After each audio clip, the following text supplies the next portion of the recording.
Hello students, how are you all? All okay? Okay then. Chapter 13 हमने कर लिया है ना।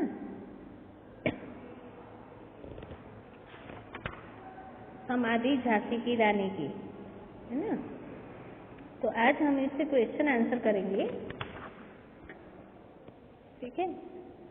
रानी लक्ष्मीबाई की समाधि का वर्णन इस कविता में किया गया है ना। तो इस समाधि में रानी के शरीर की राख दबी है। रणभूमि में बलिदान लेने वाली वीरांगना आखिरी सांस तक शत्रुओं से लोहा लेती रही, है ना। और देश की स्वतंत्रता हेतु अपना सर्वस्व उसने न्योछावर कर दिया है ना। तो इसे हम कभी भूल नहीं सकते हैं। क्वेश्चन आंसर करेंगे। Take out page 123। चलो, पहला है, रानी लक्ष्मीबाई आज भी क्यों अमर है?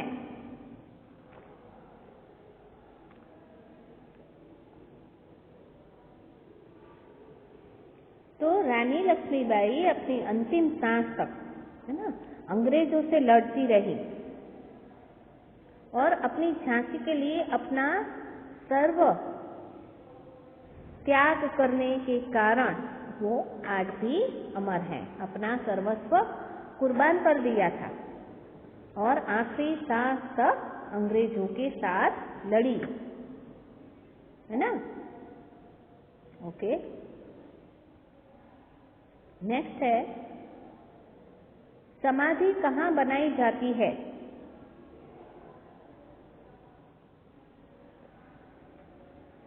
पता है किसी को समाधि कहाँ बनाई जाती है? मृत्यु स्थल पर, है ना।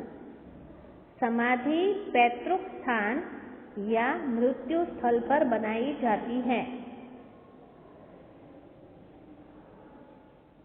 नेक्स्ट है, रानी का अंत किस प्रकार हुआ? कैसे हुआ था अंत उनका? लड़ते हुए अंग्रेजों के साथ, है ना। रानी लक्ष्मीबाई की ओर युद्ध भूमि में अंग्रेजी सेना के साथ लड़ते हुए हुआ था। ओके, नेक्स्ट, वीरों का मान कब बढ़ जाता है? वीर यानी क्या? जो लड़ाई में लड़ते वक्त, है ना, अपनी जान की कुर्बानी दे देते हैं, ऐसे वीर, है ना, उनका मान कब बढ़ता है? तो रणभूमि में देश पर अपना सर्वस्व न्योछावर करने पर, है ना। रणभूमि में देश पर अपना सर्वस्व न्योछावर करने पर वीरों का मान बढ़ जाता है।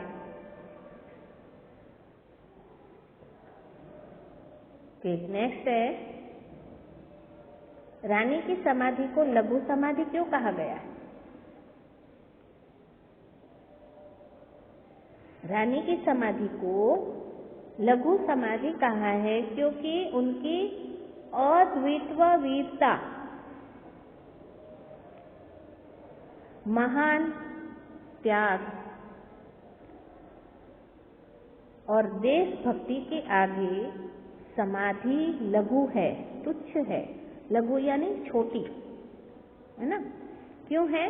क्योंकि उनकी वीरता और महानता के आगे ये समाधि तो कुछ भी नहीं है ना।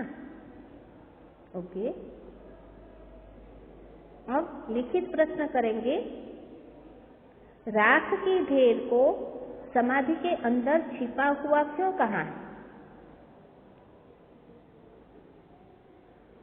क्योंकि यहाँ पर ही रानी ने अंग्रेजों से लड़ते हुए अपने शरीर का बलिदान दिया था और झांसी की स्वतंत्रता की खातिर उन्होंने अपने प्राण तक न्योछावर कर दिए, है ना। ओके, दूसरा है, कवयित्री ने विजय की टूटी हुई माला के समान किसे कहा है?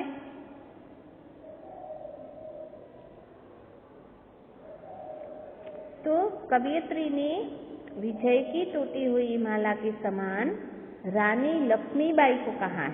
क्यों? क्योंकि उन्होंने रणभूमि में लड़ते हुए अपने प्राण न्योछावर कर दिए, है ना। ओके, नेक्स्ट, भग्न विजय माला की कवयित्री ने ये क्यों कहा? क्योंकि यही युद्ध भूमि में अंग्रेजी सेना के साथ बहादुरी से लड़ते हुए रानी ने अपना दम तोड़ दिया था। इसी युद्ध भूमि में रानी ने अपना दम तोड़ दिया था। ओके, नेक्स्ट है, कवयित्री ने उस समाधि की क्या क्या विशेषताएं बताई हैं? तो इसमें रानी के शरीर की राख है और रानी लक्ष्मीबाई के महान त्याग और देशभक्त की निशानी है और रानी लक्ष्मीबाई की अस्थियां यहाँ है।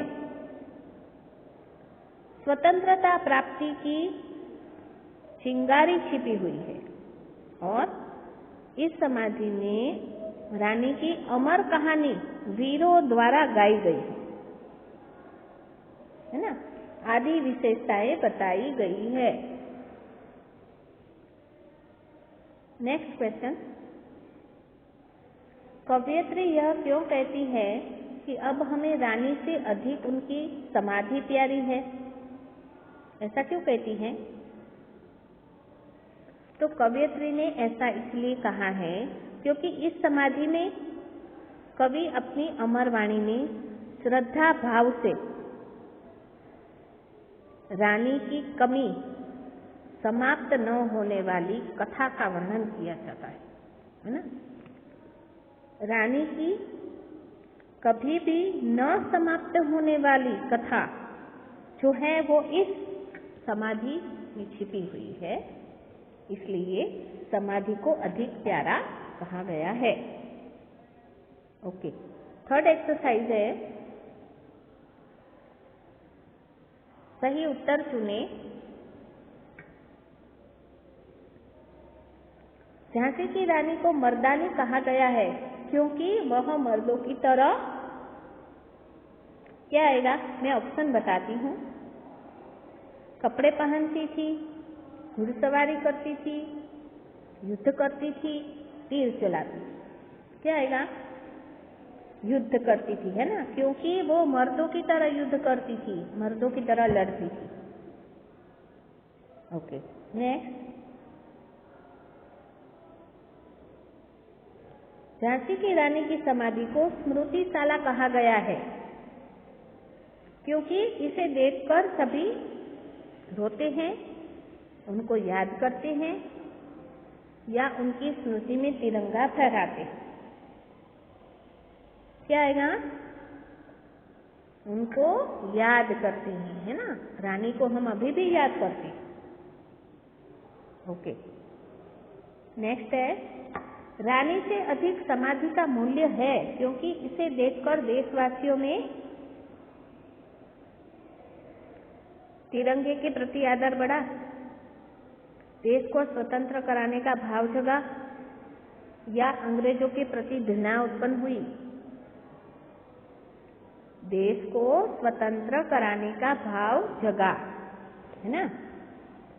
ठीक है, बस आज हम इतना ही करेंगे, दूसरा कल करेंगे। Okay okay.